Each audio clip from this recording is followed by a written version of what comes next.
What's good? So, quick, short video, hopefully, because I'm trying to go to sleep. But I was just thinking about this. Like, my friend does really well for himself, and he works at the White House. And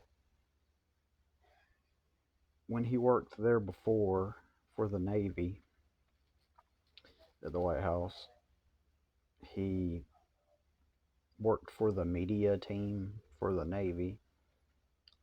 And basically they worked at the White House and they traveled around filming wherever Trump would go. And also Biden, he worked when Biden was in office also. Everybody liked him there then, so then he ventured off and committed to a whole new different position on the he went back onto the ship and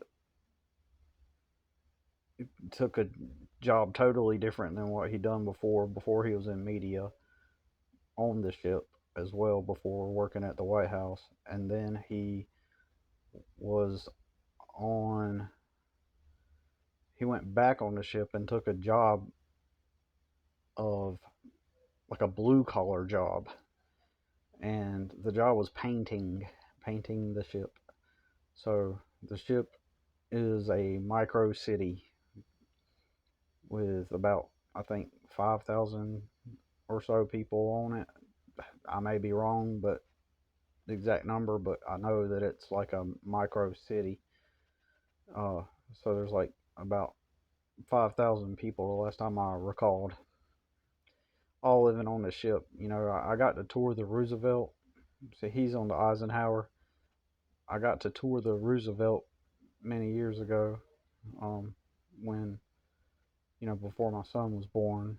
And so probably about 19 years ago, or maybe 20 years ago. And, they have a store, they have a barber shop, they have just, the ship is a micro city, right? So, anyways, so it frequently and constantly has to be painted. You know, I'm assuming by the time you get to one area to paint, and you will end up in the next area to paint. Uh, so it's pretty enormous. So I would guess that you'd be painting a lot. Anyways, I know that all that detail was not necessary, but just thinking out loud. So, anyways, he, he ends up painting there, and I recall a time. I don't know if this is necessary, but I'll just say it real quick. That he said he would let his employees go, other people, because he was the main guy. He was the head of the paint department of the whole ship. And so whenever the guys would finish their jobs, he would tell them to go home, right? So they'd have tasks to do for that day. And if they went in at 7 a.m., they might get done at like 11 a.m., and he would tell them to go home for the rest of the day. Whereas other people in charge would strictly adhere to the 8 hour schedule, right? But he let them do it based on the job. Like, as long as you get done with today's task, you can go home at 11 a.m., or whenever everybody finished. And, and there was whispers of the time that he worked there, and they called it the golden age. When he worked there, they called it the golden age because uh, it was like he was like, basically it was like the coolest time to have been working at the paint department on the ship. And after he left, the next guy went right back to the strict 7 to 3 schedule. So it kind of gives you an idea of what my friend is like. And so when he was done with that contract, he signed to go work at the White House, um, again with the Navy, except this time he's not in the media department, and instead he he applied to go work there or something, and once word got out within the hiring departments, or that he was applying again to work at the White House, suddenly, the main guy, the White House is divided into different sections, right? Um, and so there's different departments within those different sections, okay? And so he's applying to go work at this one area of the White House, and or he gets hired onto this one area of the White House, but basically once the word got out that he was coming back, or he wanted to work there, the guy in charge of that, a guy in charge, one of the upper guys there at the White House, told told him that they created a role for him. Basically, this role did not exist previously, right? And all his job is moral support. Technically, the word his title might not be worded that, and perhaps even his job description is not worded that, but his literal job is 9 to 5, and he said every day from 9 to 5 he goes in, and the very first thing he does when he goes in at 9 a.m., the very first part of his job is to go see what they're serving for breakfast, and to order his coffee, and to order his breakfast, and have coffee and have breakfast. And then he goes around, and within that one section of the White House, he is not necessarily their supervisor. Well, he is their supervisor, and there's these different sections of that area. Like, for example, in this area of the White House is the photography section, and one of the photographers there is like Melania's personal photographer, and the oh man, I can't remember, but anyways, that's an example. And then like in another section, it's like a whole nother thing. It's a whole nother thing pertaining to the operations of the White House. And I think he is over about, oh man, I want to say, so basically he's over all the supervisors of each section. And again, they created this role for him, and his only role is to walk around and ask, like, what do y'all need, and he'll provide them moral support and encouragement, and like if there's like an immediate need for something, like he'll help them like figure out how to get that need met. And so basically, but he said somebody there joked with him and says, what exactly do you do? It's one of those types of jobs which you probably never really heard of, but it's like, what do you do? It's like you just walk around and just talk. And then he kind of in a roundabout way said, well, yeah, that's pretty much what I do. So he goes around and he just talks to people, and he finds out what they need and encourages them. And then if there's like a need for something, like he tries to help them figure out how to get that need met. Like he said, if, for example, like if somebody has like a family emergency, and and he could like figure out a plan to like cover them while they're gone, or just anything, virtually anything. But on the surface, when you think about it, when you're hearing this, it sounds like whoa, that's an awesome job, right?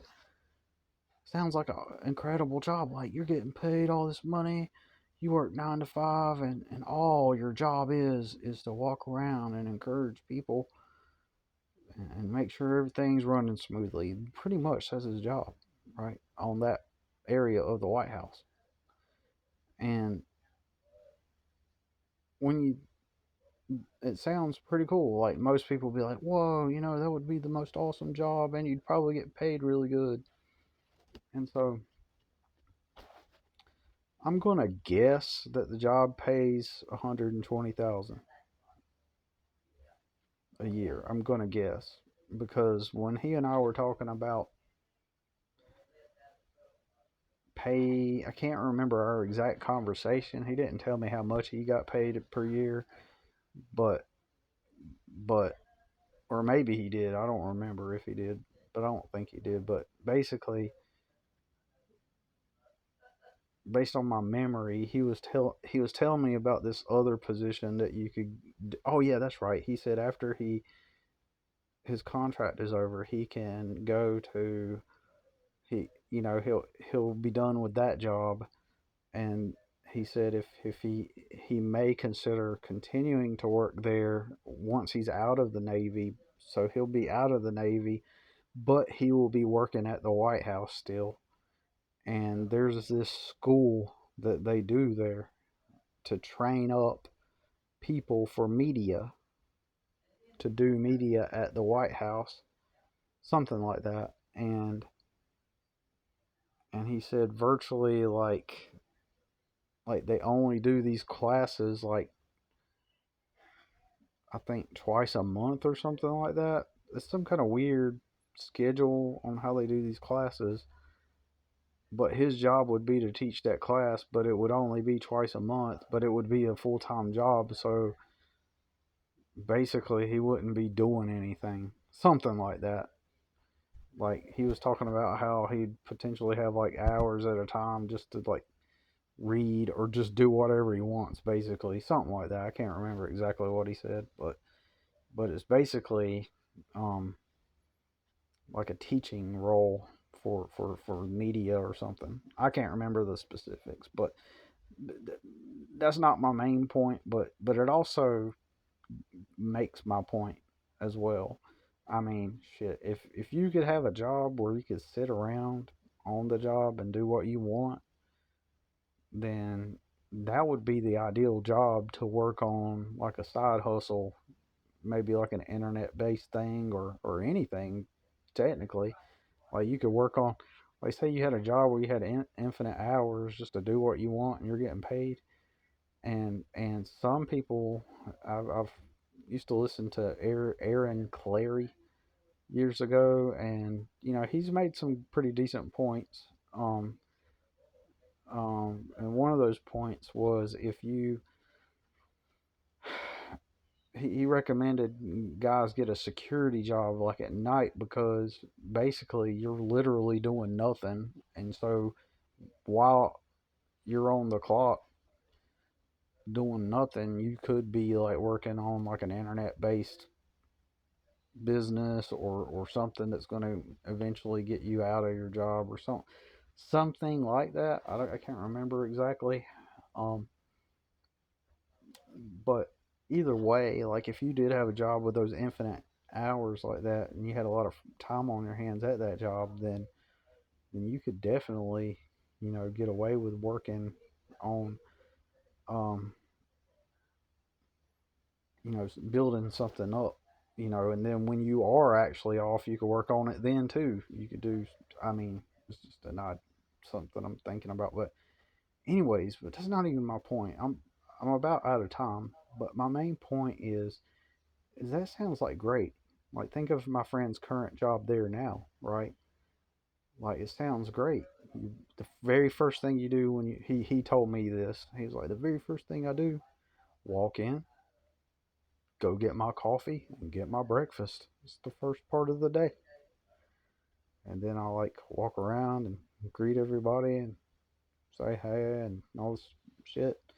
Anyways, so but when you think about it, yeah, the money's great. Like,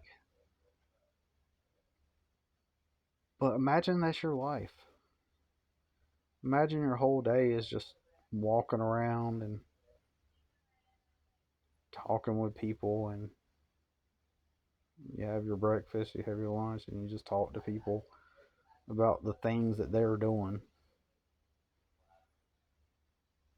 And it took him a lot to get to that point. He is a hard worker, and he did work to get to that point. But I'm not saying he didn't. But what I am saying is that at the end of the day, um, I personally could only see a job like that as a stepping stone. Like, let me do this if it pays good, so that I could fund what I actually would want to do, right? Like, I wouldn't want to wake up every day and, I mean, that's your whole life is just doing that. And what do you get? Like, you clock out and you go out to eat at a restaurant or something. Like, but your whole 8 hours is spent just doing, like, that's not even, in my opinion, it's not even a life. Now, let's just be real here. I personally believe my friend there, he's wired for that. Ever since we were young, he bought into the system. But he was privileged too. He got to live with his dad and go to school, and you know, he didn't have it hard to the extent I did. But so he was always bought and sold into the system. Like, the authorities, what jobs will you have in 20 years from now? So he easily bought into the whole authority tells you what to do, gives you the structure, you follow it, and he's been following that pattern and that framework ever since. And I personally think he's just wired that way. So to him, doing that is just nothing to him. It's just natural. So he doesn't feel the strain or the weight of, or the sense of urgency to want to be actually free. I wouldn't want to live that life unless it became a stepping stone to something better for myself to become free. Anyways, that's all the time I have. We'll see you in the next one.